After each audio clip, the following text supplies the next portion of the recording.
En 1919, Hungría vivió uno de los capítulos más oscuros de su historia moderna. Un hombre, pequeño de estatura pero enorme en ambición, tomó el poder prometiendo igualdad y justicia. Lo que dejó fue miedo, represión y muerte. Su nombre, Béla Kun. Hoy, en Historia Roja, conoceremos la vida de este revolucionario comunista y las huellas de sangre que dejó tras de sí. Béla Kun nació en 1886 en la región de Transilvania, entonces parte del Imperio Austrohúngaro. Su familia era de origen húngaro y judío. En su juventud fue periodista y funcionario sindical. Ya entonces mostraba un carácter irritable, ambicioso y poco dispuesto a aceptar críticas. Era un gran orador, capaz de convencer a multitudes, pero también con un temperamento autoritario. En la Primera Guerra Mundial fue movilizado como soldado del ejército austrohúngaro, pero terminó prisionero de guerra en Rusia, y allí su destino dio un giro decisivo. En Rusia, Kun no perdió el tiempo. Se unió a los bolcheviques y entabló amistad con Lenin y Trotsky. Aprendió de primera mano la táctica de la revolución violenta y la dictadura del proletariado. Recibió entrenamiento político y militar, y muy pronto fue visto como un agente útil para extender la revolución comunista en Europa Central. Lenin lo apoyó como una especie de exportador del comunismo hacia Hungría. A finales de 1918, Kun regresó a su país con dinero, contactos y una misión clara: llevar el comunismo al poder, cueste lo que cueste. Hungría estaba destrozada tras la guerra. El imperio austrohúngaro había desaparecido y las potencias vencedoras exigían grandes concesiones territoriales. La economía estaba al borde del colapso y el ejército, derrotado y desmoralizado, apenas podía garantizar el orden. Béla Kun fundó el Partido Comunista Húngaro a finales de 1918 y en cuestión de semanas su movimiento creció rápidamente gracias a una campaña intensa de propaganda. Prometía repartir tierras a los campesinos, defender las fronteras y mejorar la vida de los obreros. No se limitó a discursos. Organizó células comunistas en fábricas, sindicatos y cuarteles, y formó milicias armadas para proteger y presionar a sus simpatizantes. Esto provocó enfrentamientos con el gobierno socialdemócrata y con grupos nacionalistas. En febrero de 1919, tras varios disturbios, la policía arrestó a Kun y a otros líderes comunistas.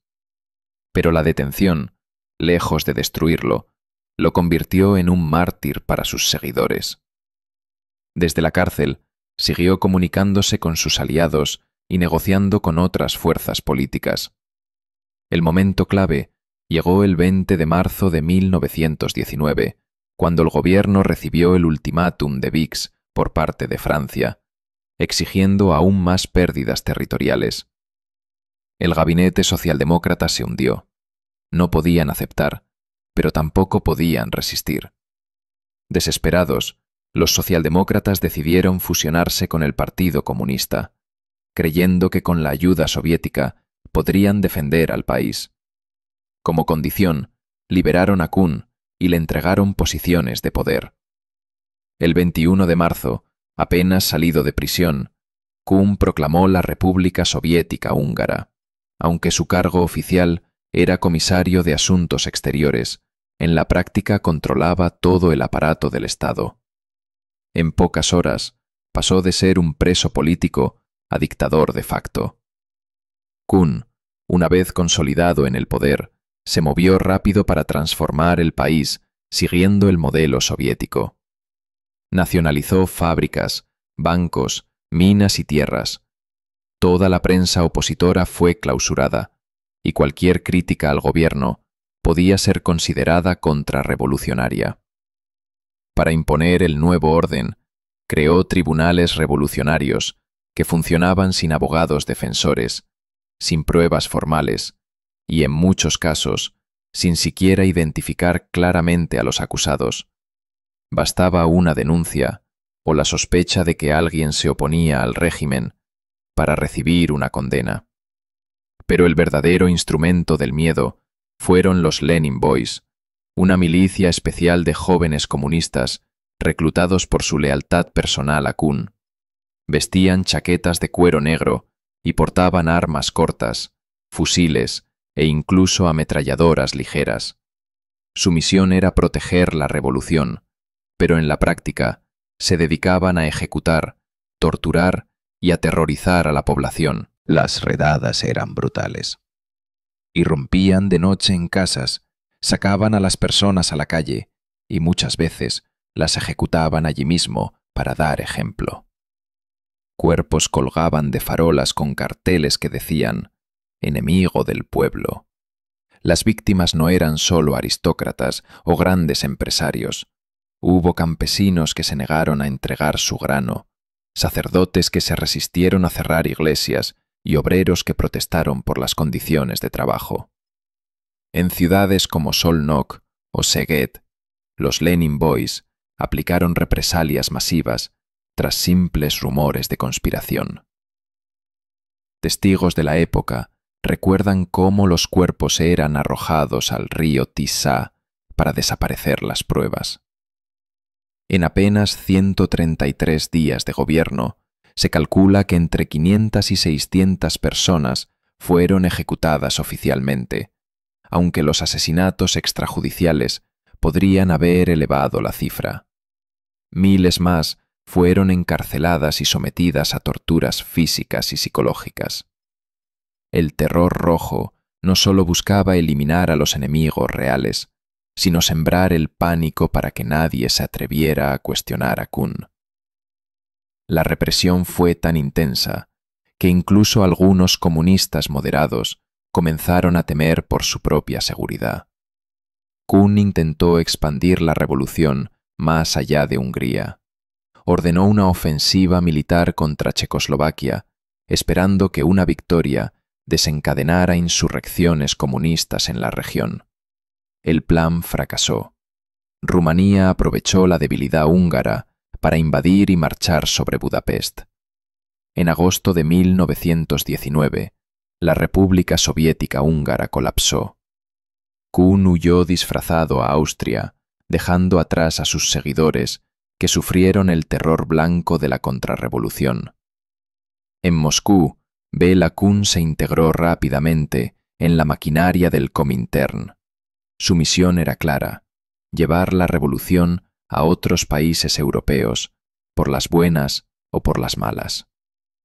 En 1921 recibió la tarea de organizar un levantamiento comunista en Alemania, junto a figuras como Ernst Thälmann y otros líderes locales. El país estaba en crisis económica y social, pero la mayoría de los obreros no estaban dispuestos a lanzarse a una insurrección armada. Kun, convencido de que la violencia era la chispa necesaria, presionó para iniciar lo que se conocería como la Acción de Marzo. El plan era provocar huelgas masivas y choques con la policía para forzar al gobierno a reaccionar con dureza, creyendo que eso encendería una revolución general. La realidad fue distinta. La huelga no fue respaldada por la mayoría. Las milicias comunistas mal armadas fueron derrotadas en cuestión de días. En lugares como Mansfeld y Leuna, los enfrentamientos terminaron con decenas de muertos y cientos de detenidos. Incluso dentro del propio Partido Comunista Alemán, muchos culparon a Kun de haber forzado una insurrección prematura que no tenía ninguna posibilidad de éxito. Moscú, aunque oficialmente lo defendió, empezó a verlo como un agitador imprudente que sacrificaba vidas sin medir consecuencias. Uno de los episodios más oscuros en la vida de Bela Kun ocurrió en 1920, durante la fase final de la Guerra Civil Rusa.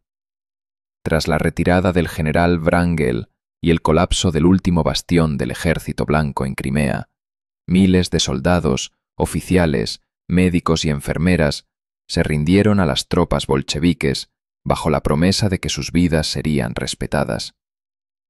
Incluso algunos civiles que habían apoyado a los blancos buscaron refugio. confiando en que el conflicto había terminado.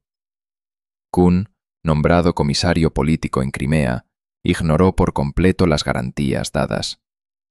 En cuestión de días, se inició una operación sistemática de ejecuciones masivas. Los prisioneros eran agrupados en lotes de cientos. Se les llevaba a las afueras de Sebastopol, Simferópol y otras ciudades.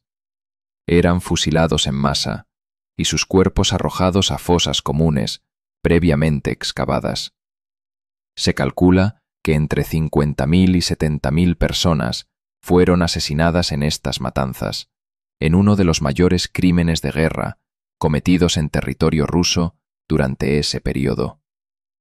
Testigos posteriores relataron que muchos de los ejecutados eran simples médicos militares que nunca habían combatido, enfermeras e incluso adolescentes enrolados a la fuerza en el ejército blanco. Incluso algunos líderes bolcheviques criticaron la brutalidad de Kun. El propio Lenin recibió informes de que la represión había sido indiscriminada y contraproducente, ya que generó resentimiento incluso entre la población civil que no había participado activamente en la guerra. Pero Kun no mostró arrepentimiento. Años después, en conversaciones privadas, llegó a justificar las matanzas como necesarias para eliminar la semilla de la contrarrevolución. Después de su intensa actividad revolucionaria, Bela Kun pasó la mayor parte de los años 20 trabajando para la Internacional Comunista, el organismo soviético encargado de fomentar la revolución comunista en todo el mundo. Desde Moscú, Kun se convirtió en un agente clave, encargado de apoyar a partidos comunistas extranjeros, coordinar insurrecciones y mantener la línea dura revolucionaria. Sin embargo, su fervor revolucionario y su historial sangriento no le salvaron cuando la paranoia y las purgas de Stalin comenzaron a barrer el Partido Comunista Soviético.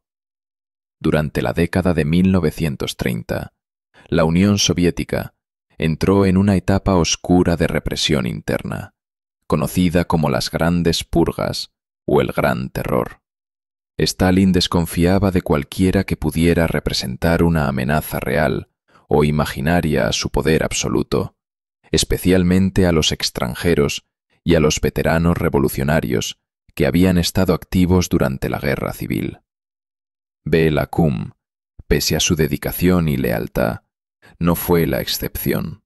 En 1937, en medio de acusaciones fabricadas de espionaje y traición, Kun fue arrestado por la NKVD, la policía secreta soviética. Fue sometido a interrogatorios brutales y torturas psicológicas para obtener confesiones falsas. Finalmente, fue condenado a muerte en un juicio sumarísimo y ejecutado. Su final fue tan brutal como su vida, víctima de la maquinaria de terror que él mismo había contribuido a fortalecer.